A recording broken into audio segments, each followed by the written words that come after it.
Namaste and welcome to today's video where we are going to talk about self-trust.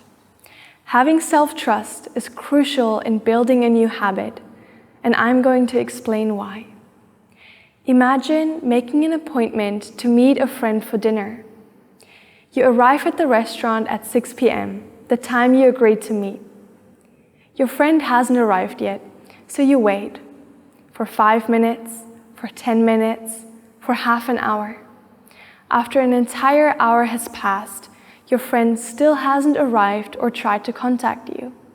So you leave the restaurant, probably feeling pretty frustrated and disappointed.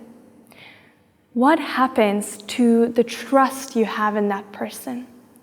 It diminishes, right? But you decide to give your friend another chance. Again, you agree to meet at 6 p.m. When you arrive at the restaurant, again, your friend is nowhere to be seen.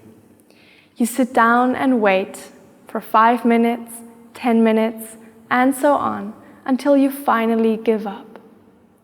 Now, if your friend asked you for the third time to meet them for dinner, would you agree to go? Probably not. They have lied to you so many times. They have broken their promise to you so many times that you no longer believe that they are going to show up. You no longer trust them. Now tell me, what happens if you did the exact same thing to yourself? How often do you tell yourself that you're going to do something and then not do it? If you're like most people, the answer is probably several times a day.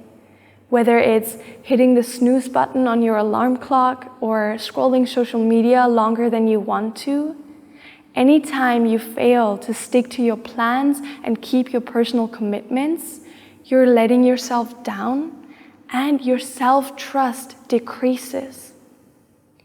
But how can you build a new habit if you don't have self-trust? Because the moment you tell yourself, I'm going to start practicing yoga every single day, you don't even believe it. Your subconscious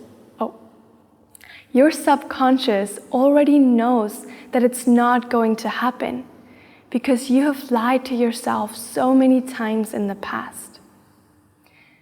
If this has happened to you, then definitely keep watching, because now we're going to explore how to rebuild our self-trust. First of all, it's important that the goals you make are realistic. I've mentioned this before, but it's just so important.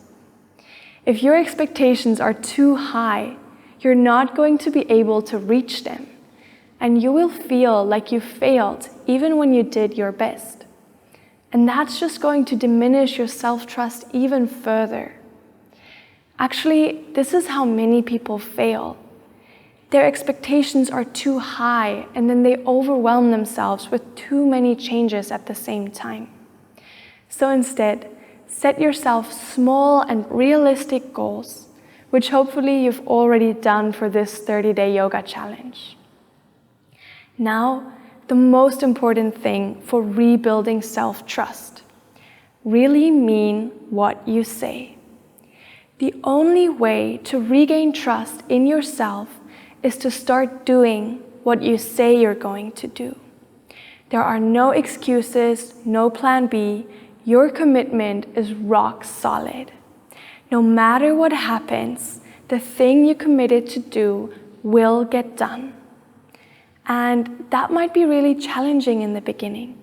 Other things might come up that seem more enjoyable in the moment, or you might hear that voice of your inner critic telling you that you're not going to make it anyway, you might just give up, why are you even trying? But if you keep showing up, if you stay consistent, it will get easier over time. And you will see, wow, I'm actually able to accomplish my goals and stick to my commitments. And then your self-trust will grow. So then the next time you're working towards a new goal or try to implement a new habit, it will be much easier because what you believe is what you achieve. The more you trust yourself, the more you believe in your abilities and your dedication, the easier it will be to actually accomplish your goals. I hope this video was helpful, and I'm looking forward to seeing you again tomorrow.